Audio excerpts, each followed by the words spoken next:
certainly. Okay, I have some. The first basic bitch one I get all the time from socialists is she was on welfare in the later stages of her life. What's she doing taking welfare from the government? Didn't she say that everyone needs to be self-sufficient and not enslaved man? How would you respond to something like that? Sure. So Ayn Rand had paid, a ridiculous amount in taxes over her life. She was a very successful author. And basically the argument is, well, shouldn't she be allowed to get some of that money back? Because she didn't believe that that was justified in the first place. So I don't think that is in contradiction with her philosophy at all. Yeah, I agree. She pays into the system. You're supposed to get something out of it. That's how Social Security is supposed to work. That's a kind of a weak argument that socialists do.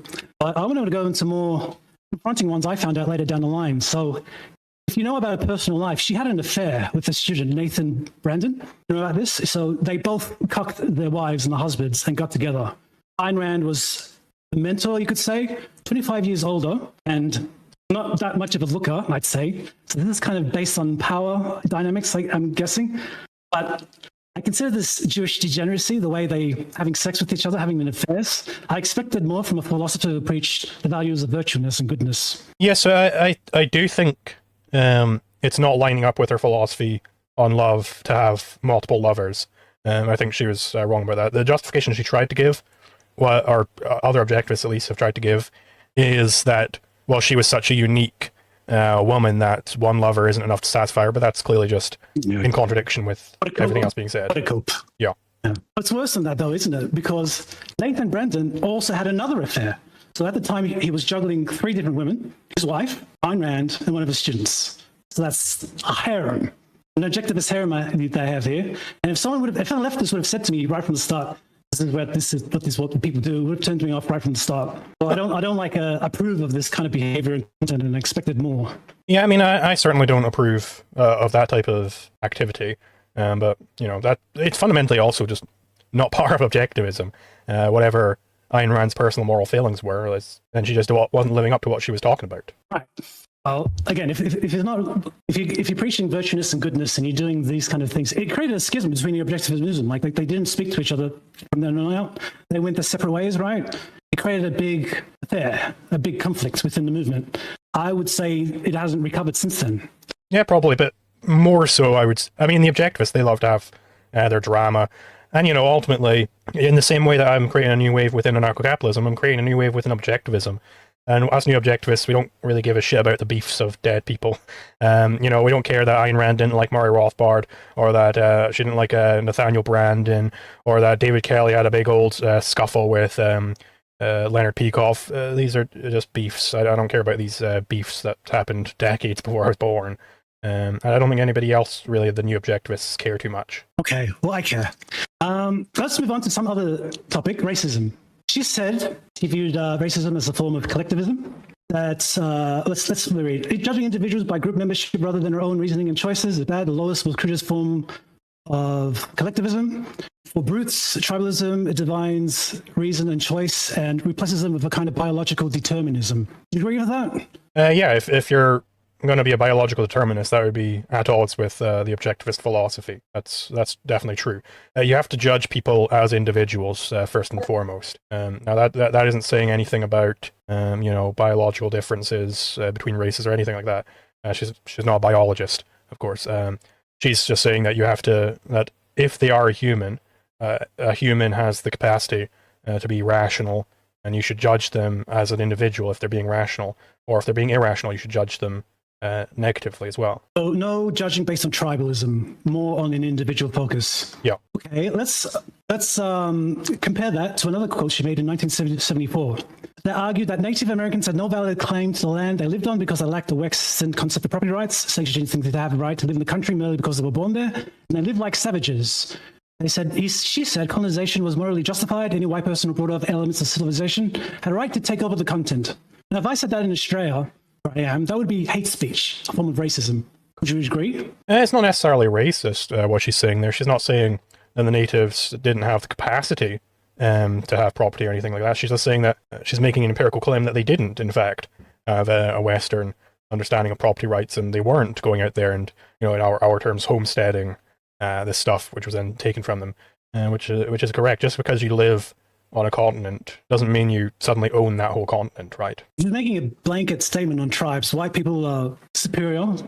and morally justified for taking this because they bring civilization with them, whereas Native Americans didn't. I don't know, to me, that seems like a racist statement. Well, she's not necessarily saying they're racially superior. She's just saying that the Western Europeans, in fact, did have at least a somewhat correct understanding of property rights, whereas the natives didn't. I mean, she might be wrong about that, but she's not making the claim that it's impossible for an American Indian to have such a conception of property. Just saying they didn't. Oh, they didn't, I guess. Okay, let's compound that with another statement she made about Israel.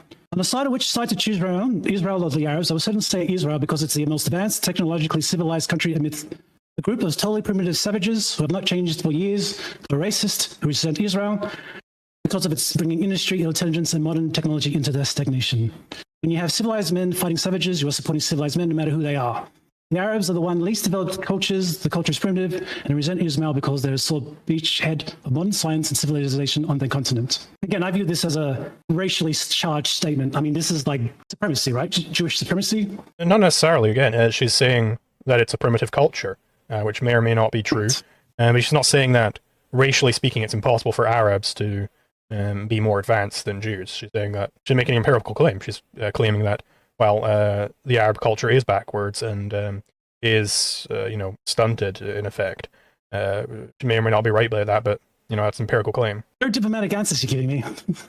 Like, if I would have said the same thing, this would be in reverse, it would be like anti-Semitic. I'd be pro-Palestine. These kind of arguments, like this is what Israel used to justify what they're doing to Palestine at the moment. That they are superior, they bring the West, we have a right to do this kind of thing. And this kind of echoed in Ayn Rand's statements before. Someone who says that racism is bad, we shouldn't do it because it's a collective form of guilt. Yeah, I mean, she definitely, and especially Leonard Peikoff, they do kind of collectivize guilt in their theory of warfare, just warfare. For instance, I believe Leonard Peikoff says that if you are in an aggressive country, then you don't have the right to, be protected from a non-aggressive country. I can't remember the exact terms they use. But that is definitely just collectivism. I disagree with that. But that, that's in their politics. That's why, I kind of get rid of the politics. Because I think Murray Rothbard has a better conception of war anyway. I think so. So we'll get to Rothbard later. So Ayn Rand's Jewish, right? And she never brings it really up. She always hides it, doesn't really bring it up, doesn't identify with Jewishness, does not really bring it up in her works at all. The only time she feels Jewish is when people are anti-Semitic around her. Then she acts defensively, which I find kind of odd if you're an objectivist. Would you agree with that? Not necessarily, because if anti-Semitism means racism against Jews, then that would line up with her statements on racism, wouldn't it? I see it like she personally feels attacked being a Jew, but she doesn't really acknowledge or references that in her private life or her work at all. She distances herself from that, kind of like Walter Block, how they separate the culture and the religion and politics from their personal life and work until they're faced with anti-Semitism. I always find that odd because if you distance yourself from your ethnicity and your race, you kind of have a higher conceptual level of how you see yourself. These things shouldn't really bother you. I mean, it's sort of like, I don't really bring up the fact that I'm white every day of the week, but, if somebody came up to me and said, I hate white people, I think white people should be burned down at the stake and enslaved and all this other stuff, and I'd be like, no, let's chill it, let's cool it there. And it's not even necessarily they just said that about white people, right? It's entirely possible, given her racism statement there, that if somebody was being racist to some other race, then she'd also get annoyed at them. He also made private donations to Israel during the Yom Kippur War. She's just someone who staunchly only defends her own work and supports her own work, finances her own work objectivism.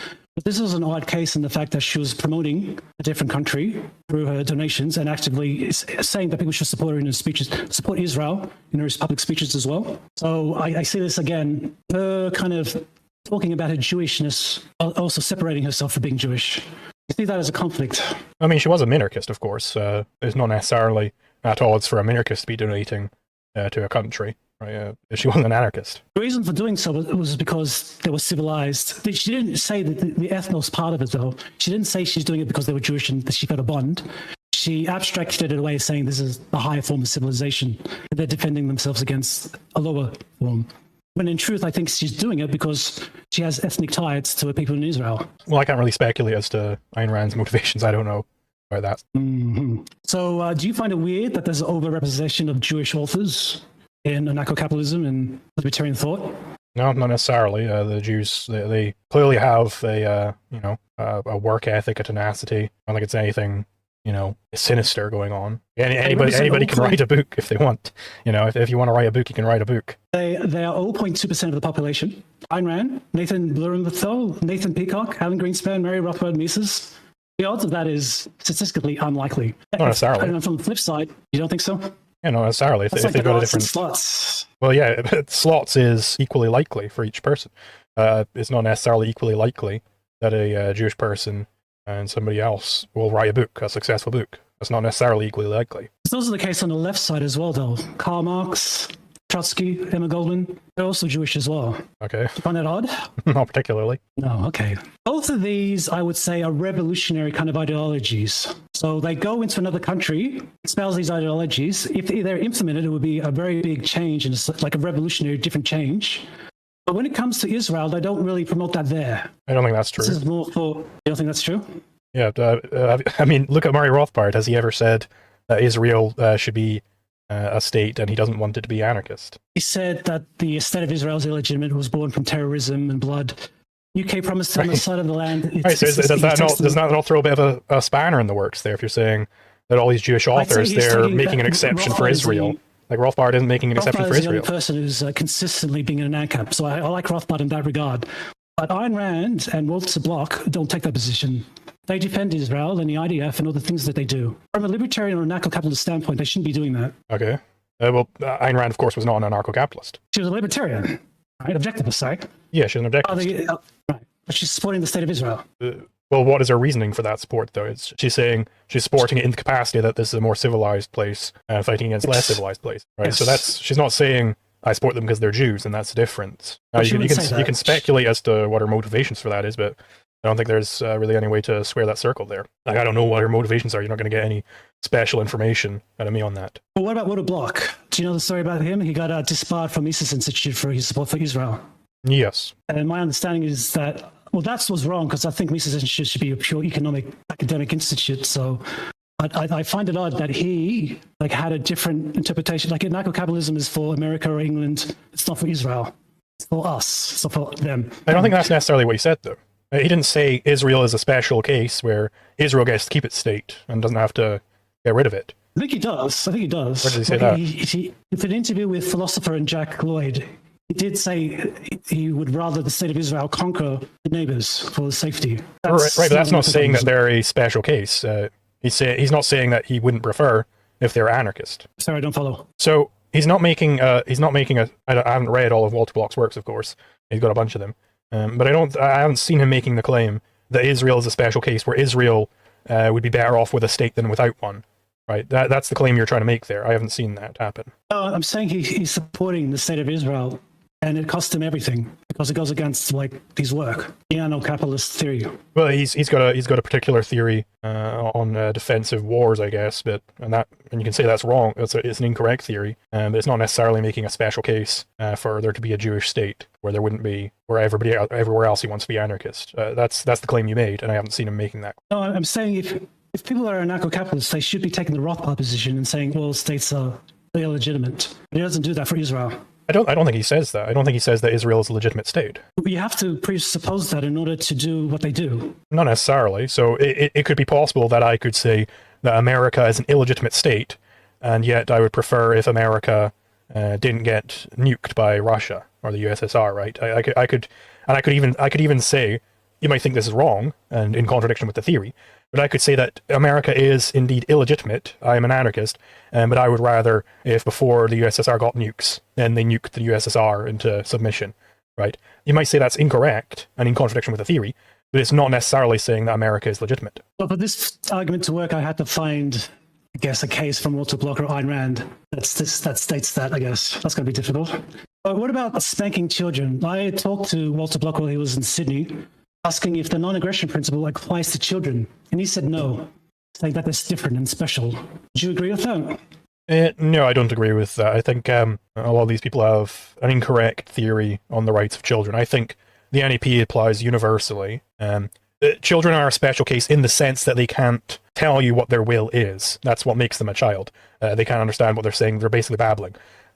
In that same vein, I would keep going here too. Before too, what about like when I told this people they can't speak a little bit? right. It's babbling. It's not. They aren't communicating their will, because to communicate your will to do something, you have to actually understand what that thing is. In the same vein, I would classify the guy who's passed out in the snow as a child. So he might in fact want to die in the snow there. But if I'm a paramedic, I'm allowed to homestead a guardianship right over that man and get him to the hospital to resuscitate him. And he might go, I didn't want to be resuscitated. It's like, okay, well, you weren't able to communicate your will there. You were a child in that respect. Unless, of course, this is why he's different to a biological child. He might have a do not resuscitate order on him. And if he's got a do not resuscitate order on him, then it's assault to try and resuscitate him. Okay. The point was, like, Walter Block, he has some inconsistencies, right? Non-aggression principle doesn't apply to children. Also doesn't apply to favorite countries of his. I don't think he says that. It doesn't? I don't think he's saying hold on. I don't think he's saying the NAP doesn't apply to Israel. I think he's wrong. But I think he's still saying that no, the NAP does apply, and what it's saying in this case is blah blah blah blah. He's not making a special carve out for Israel. At least I haven't seen him doing that. Oh, okay. Well, my interpretation was different. So he and Hopper got disbarred as senior members of the Mises Institute for different reasons, right? Hopper was disbarred because the Argentinian president, something about being anti-Zionist or pro-Zionist, something like that, if I'm remembering that right. Yeah, he's got like this whole beef with the guys at the Mises Institute. So we lost 2 senior members just like that. And with Lee Rockwell dying, or on his way, being very sick, it's changing leadership a lot. I'd say the place has changed quite a bit since I was brought up like 15 years ago. Just the way they've organized the politics internally. Going forward, like, I don't think it's going to last the test of time. I mean, maybe you're right about that. I don't know much about the Mises Institute internal politics or anything. Okay. But that's all I've notes I had with Ayn Rand so far. Do you have any questions for me? No, nothing at the moment.